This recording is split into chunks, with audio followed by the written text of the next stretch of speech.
Okay, everyone. I didn't get it was an 8 minute or 9 minute long unpacking video because I was so excited about this damn knife.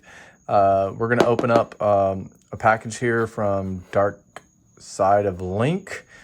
Thinking he's a Zelda fan. I'm not sure about that. But this is actually Chris Tacoma lock.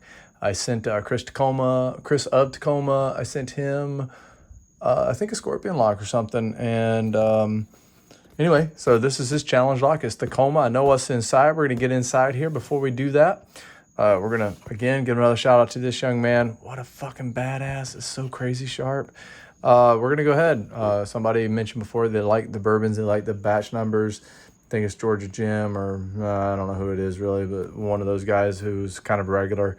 Pretty cool guy. But anyway, this is the Elijah Craig. This is the barrel proof 136.6, and it's the batch A120. I think I've had the C batch. Really fucking hot. Like it is some hot shit. But anyway, it's a really nice drink. You've just got to take very small sips. And let's get in here. We know that this knife is super sharp. And actually, Reed, why don't you chime in for me, buddy? I know that you watch most of my videos. This is why I got the knife, was to open packages. So let me know how I should properly sharpen it, or if that's going to fuck it up. But yeah, anyway, let's get this thing out. All right, nothing in that. Boom, no surprise there. The Coma, what a beautiful lock. I love the bronze locks that have the brass in them like that. What is this what is this? Oh man, that is fucking insane. I don't know what this is, but it's fucking ridiculously cool. Maybe a piece of onyx. I think it'll let some light through. It's really cool, man. Dude, I feel so blessed that you guys send me packages and things in them. I try to do the same. So I sent out a couple challenge locks to Experimental Perception and to, Jesus, man, I'm so sorry I'm forgetting your name. But the other person, he's been waiting fucking forever, and I feel bad about it. But I got you out a couple challenge locks, buddy. Woo, look how fucking sharp. Let me just open this real quick. Jesus, that thing is ridiculous, mate. Okay, this is beautiful. I love the fucking letters, man. I'm so stoked. We're gonna have to cut and go to the picking of this a little bit later, but man, it's so cool. And this is even dated, man. So sorry that it took me so long to get to this. We can see it's 5/13/20. Mr. Paradise from Yelanis Rune. Open and read. All right, man, I'm going to do it. I'm opening it. I'm going to read it. There's a key in there. I hope it doesn't have any personal information. If it does, everyone who would ever do anything malicious, fuck off. Okay, it's a great key here, Chris. Oh, man. Okay, this is dude, I love it. Oh, man, I love it. This is fucking insane. I love these things, dude. I love it. I wish I could. I probably am this creative, but I'm also very lazy. So we're gonna go here. Hold on for this, guys. Mr. Paradise, I hope this letter finds you well. I have included in the package the key and lock from you, Chris of Tacoma, and well as a piece of Labradorite. I acquired it from my travels around the world. This stone has served the Rune family well, and it is my belief it is now my turn to pass it on to you. What? This is so insane. I often keep it in my workshop next to my locks as I spend most of my time there, and legend states it imbues the owner with spiritual energy. Attached is a copy of Legend of the Legend. Again, I hope you have fun with this lock and the stone serves you well. Regards, Tellius Rune. This is fucking amazing, dude. So first of all, we'll address this before we read the rest of it. Man, you guys gotta fucking hang in for this thing. So sorry to be so long-winded here, but number one, I'm a very spiritual person. I'm not very religious because I think that it's universal, and spirituality is very universal, and that there's no one that gets it right. That being said, I've been very enlightened lately, and I appreciate it. So this means a lot to me. The spiritual energy of things is very, very important. So I appreciate it. Just like I'm sure that Reed Witt, when making this, he put a lot of love and soul into this, and that energy is now transferred upon me. And that's what I do with my own projects. I'm a general contractor and trades by craft, and through my dad. So I appreciate it, and it means more to me than I can express or say in words. Know that. Okay, so the Legend of Labradorite. Do you know the Legend of Labradorite gemstones? The legend says that the lights of Aurora Borealis were trapped inside rocks along the coast of Labrador and Canada. This is awesome. Until one day, a Inuit warrior came and struck the rock with his spear to free them. This released the majestic colors into the sky, but some of the energy remained in the rocks. Labrador is said to contain a frozen fire from northern lights, giving it the characteristic blue and green glow from within. It is trapped energy that we now see as the brilliant rainbow of colors inside the gems. I won't go any farther than there, other than I've always been fascinated about the northern lights, and I lived in Michigan for a little bit, and I got to experience a little bit of them. But nothing like what you would see or like see in the photos or videos. So one of my goals, and I don't know why I haven't done it already, because I am very blessed and I probably have the means to just go. But I do want to go to Alaska or Canada and see the northern lights and spend some time and get to enjoy the absence of artificial light and get to enjoy the beauty of what nature provides. So very, very cool. Man, I'm losing my voice already. Oh, there we go. That's the aurora or the northern lights. Beautiful, beautiful photos. Thank you guys. You guys can see that.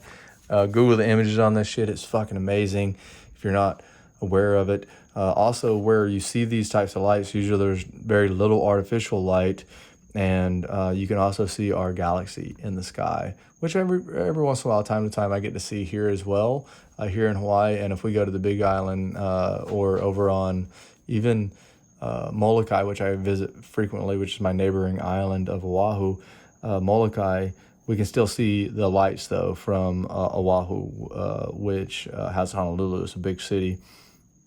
So once you get to the Big Island, you can no longer see that, and you get up in elevation. It's 10,000 feet in elevation or more. That's why they have all the big telescopes up there. So anyway, cool. So now we're going on to the next. While many gemstones are used to help ground and connect us with the earth, the uses of gemstones are often just the opposite. Wow, that's interesting. Labradorite is often referred to as the stone of magic, and it encourages exploration of spirituality, clairvoyance, and other forces outside of the physical world. The ancient connection between the earth and the sky is thought to live on today, hidden deep within these gemstones, and can be used to foster a deeper understanding of the mystical and magical aspects of life. The beauty of Labradorite is undeniable, as it catches the light and reflects a variety of colors. Each stone contains an entire night sky all on its own, creating jewelry that is unique and full of depth. Whew, this is a fucking 10-minute video. So let me explain myself a little bit there and say that during that reading that, you heard me kind of cough a little bit or scuff a little bit at the clairvoyance. So let me enlighten you guys a little bit here. My wife is pretty in tune with stuff. She's Korean. And when I first met her, she had me go see a psychic, and she had some monks and stuff pray for me. and bring luck to us. So she's very, very in tune with things. Since then, I have learned that you can't argue results, and you cannot argue things that just happen. So this is a great, I was going to take it, I might take it in two different directions. Anyway, all I've got to say is I've seen and heard things that you just cannot avoid, and you've got to understand that there is something bigger out there, and some people have the ability to tap into that, and energy is ever flowing, and this is such a treat, mate. I'll leave you guys with one thing here. This sounds weird, but as a Westerner, American, when I met my wife, she was like, "Oh, I forget what I told her, or maybe she told me originally."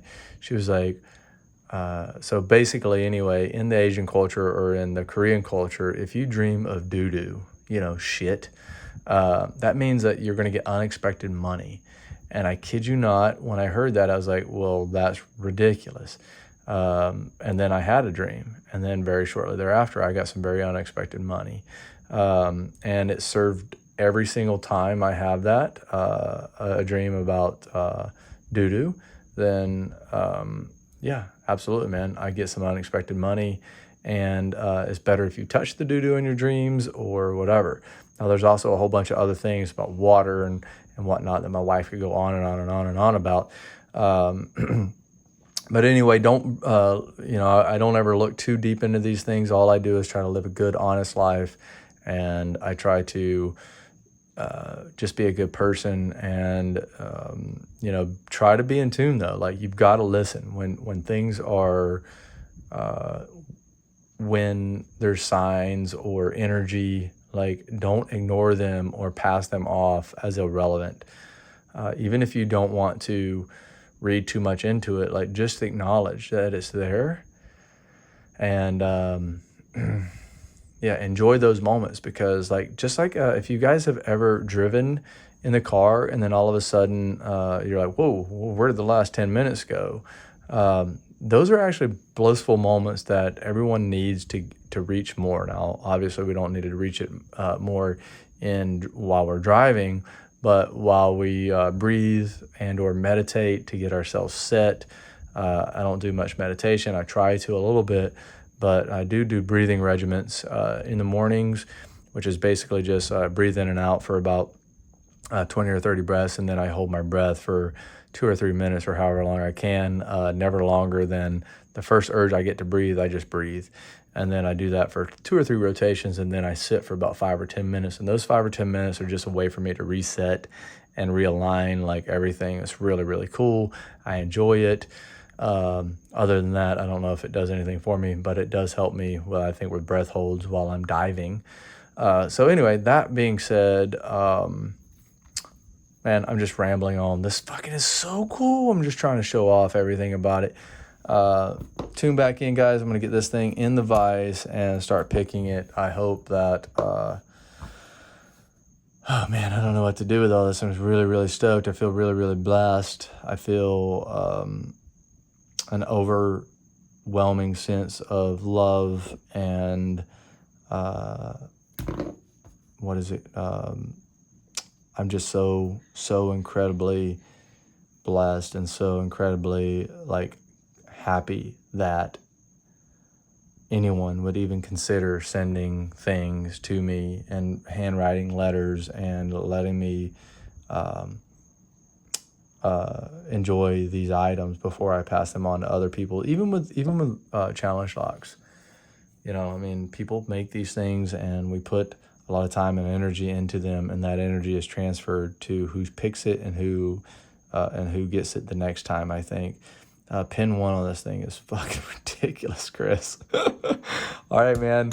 We're going to get this thing in the vise and do it up, guys. So sorry for the long video, but I'm just, I'm overwhelmed with joy with everything. And here's two pieces of just magnificent things that are just amazing. And that's what this community does, guys. So please try to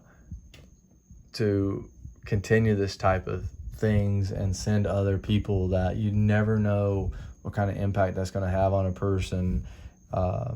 So awesome, man. Thank you so much. Aloha.